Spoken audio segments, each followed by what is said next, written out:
Dubbed by some the most heated man in America. Where to begin? I find nothing amusing or tolerable about this man. For all of my critics, I told you all that I was the greatest of all time. He's a simplistic fool. He's a disgrace to his country, his race, and what he laughingly describes as his profession. Ali's title was taken, and it's his biggest rival who now stands in the way of Ali reclaiming it. Joe Frazier is Rocky. He could break your ribs. He was gonna kill me. But the biggest fight of Muhammad Ali's life wasn't in any boxing ring. He was stripped of his title. He was denied a license to fight. And denied to go overseas to fight. Despite being the heavyweight champion, he wasn't allowed anywhere. Much of the American public detested Ali. He will inevitably go to prison. Many athletes take a stand for something. Not many are willing to die in prison for it. If I'm gonna die, I'll die now, right here fighting you. 8 years ago, he stood on a podium in Rome. He was given a gold medal as an Olympic champion. He's unemployed as a fighter. His title is gone, ripped away by various boxing commissions. He's been sentenced to 5 years in prison for refusing induction to the United States Army. Under no conditions do we take part in wars to take lives of other humans. I find nothing amusing or interesting or tolerable about this man. He's a disgrace to his country, his race, and what he laughingly describes as his profession. He will inevitably go to prison. I will say here boldly now on television, no, I will not go 10,000 miles to help murder and kill. His rejected induction into the United States military forces. Shoot them for what? They never called me nigga. If I recall correctly, you said you were the people's champion? Yes, sir. Do you think that you're acting like a people's champion? Yes, sir. I'm not gonna help nobody get something my Negroes don't have. If I'm gonna die, I'll die now, right here fighting you. You my enemy. You my opposer when I want freedom. You my opposer when I want justice. You my opposer when I want equality. You won't even stand up for me in America, and you want me to go somewhere and fight, but you won't even stand up for me here at home. You told a story about coming back from the Olympics with the medal. Made me popular for a few days, but I wanted to do something good with it. At the time, black people was marching to eat in the white restaurants, and they wanted rights to go where they wanted to.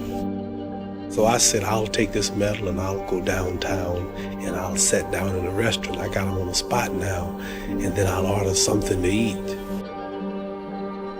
And I went downtown that day, had my big old medal on, and went to restaurants. At that time, black things wasn't integrated. The black folks couldn't eat downtown. The lady said, we don't serve niggas. And I had to leave that restaurant in my hometown where I went to church and served in their Christianity and fought, daddy fought in all the wars. Just wanted to go medal and couldn't eat downtown. I said, something's wrong. They put me out of that restaurant. I said, this medal ain't worth a damn. Took it off my neck and said, it ain't no good. It ain't. Throw it to the High River. I'm gonna fight not for me, but to uplift my little brothers. Boxing is just to introduce me to the struggle. But my main fight is for freedom and equality, and this is what I plan to do. I use my image to help or do all I can to stop a lot of people fighting and killing each other. They were coming after Ali because of his stand against the war in Vietnam. They thought they would weaken me and put fear in me by threatening to go to jail. They've never had a big black man that just stood up and identified with the struggle of his people. His ranting and raving have all made him unpopular. He is hero now to few. Do you have any regrets that you refused to join the army? Many people believe in fighting for the freedom, and this is just part of what I believed. So it's nothing that I regret, not at all. If I regret it, then it wasn't sincere. They say that actually, every time that I enter the ring, in a way, I'm going to war. There's one hell of a lot of difference in fighting in the ring and going to war in Vietnam. Boxing is nothing like going to war with machine guns, bazookas, hand grenades, bomber airplanes. My intention is to box to win a clean fight. But in war, the intention is to kill, and continue killing innocent people. While fighting imprisonment for his stand, Ali was also stripped of his title, denied a license to fight in the United States, and denied a visa to go overseas to fight. They won't let me work in America. The government won't let me leave America where I can work, and I'm getting stronger, and it shakes up a lot of people. No people gain freedom until some have to die, some lose their wealth, some give up money. So I just love the freedom and the flesh and blood of my people more so than I do the money. He's a simplistic fool. He will inevitably go to prison, as well he should. Finally, after 4 long years of fighting, Ali's conviction was overturned. You're still the greatest. Yes, sir. The greatest boxer that ever lived. I'm the first one that they had to take a title from in the history of all of the red, white, and blue. I'm the first one that they tried to make the world believe that wasn't the champion. It's been years since Ali's title was taken. And it's his biggest rival, Joe Frazier, who now stands in the way of Ali reclaiming it. Muhammad Ali, born Cassius Marcellus Clay, trains for the fight of his life. Joe Frazier is Rocky. I'm a champion. I'm the real champion. There'll never be one like me. I'm gonna prove I'm the greatest. He got the title because the draft took my title. He called me a dumb fighter, but I tell him nobody never took my championship away from me. It was dubbed the fight of the century. I predict that when I meet Joe Frazier, this will be like a good amateur fighting a real professional. This man will be completely outboxed. You got time. You got time. This will be no contest. That's all I want to say. All right, you fighting Joe Frazier. Everybody knows that's not the point. That's the point. I'm the champ. You ain't. You the champ. Right on. The time may have come to say goodbye to Muhammad Ali. I mean, why would you sit here on television and talk about me being afraid of Joe Frazier? I mean, that's wrong. I mean, we just don't get along no kind of way. After this fight, I suspect Ali will retire. This toughest got everybody scared. Scared of what? Nothing to be scared of. Scared of what? Manila wasn't about the heavyweight championship of the world. There was something much more important at stake. Muhammad Ali and Joe Frazier were fighting for the heavyweight championship of each other. They both understood that whoever won this fight would go down in history as the greatest boxer of all time. It was the closest to life and death we've ever seen in the ring.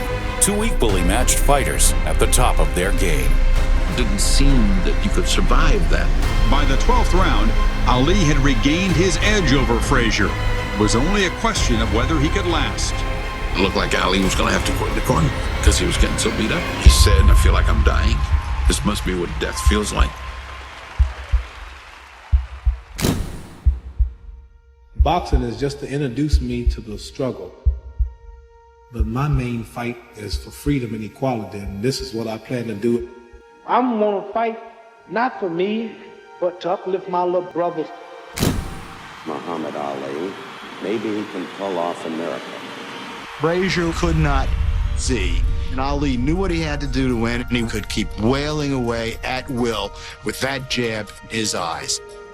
Joe came back to the corner at the end of the 14th round. I said, it's all over, Joe. He said, you can't see, and I know it. I said, I can visualize it. Don't worry about it. But Ali's jabs were too much for Frazier. Down goes Frazier! Down goes Frazier! And it's all over. Ali has defeated Joe Frazier. Ali wins.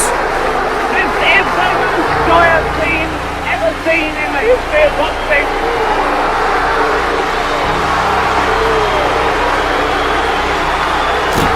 Things that I want to do, holding the world heavyweight title opens a lot of doors. There are a lot of things I want to promote as far as human rights, as far as people uniting, coming together, loving, respecting one another, helping bring peace to the world. There's a lot I could do with the title, and the longer I hold it, the more I do, so that's why I stay in it.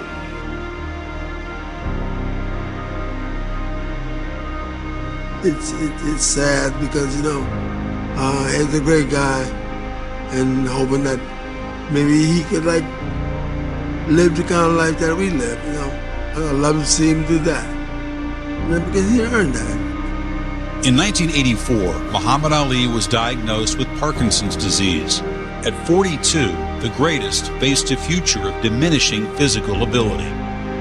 You've described him as the fighter you most admire, your old adversary. We've flown him from Philadelphia. Smoking Joe.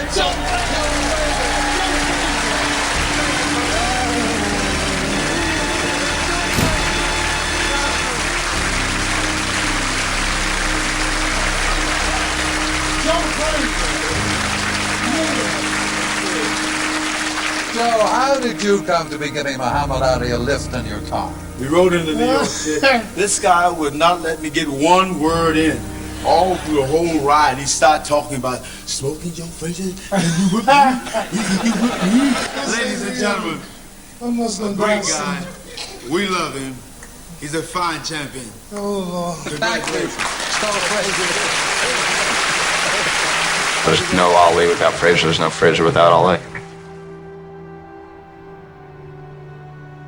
No one knew who was going to light the Olympic flame. It was a very well guarded secret. And it was one of those images, I think, that will last for such a long time because it was spot on. You had Ali there with the torch. His hand was trembling.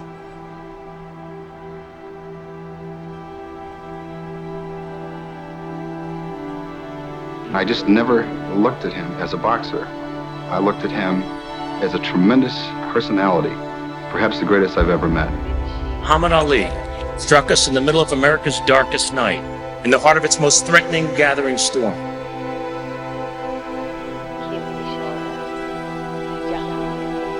I felt like America finally says, hey, we got a hero here. Because this is a hard world. Don't nobody give you nothing. You have to work for it. Right? Right. I think he's a credit to the fight game, and I think he's a credit to humanity. So I tell these youth to find their purpose while they're young, because life is short. I try to tell them to do all they can to be something in life. I'm happy because I'm fulfilling my purpose of life. See, everything was created for purpose. Trees have a purpose. The moon has a purpose. And the wise man is he who knows his life purpose. See, 10 men with the knowledge of their purpose are more powerful than 1,000 men working from morning until evening and who don't know their purpose.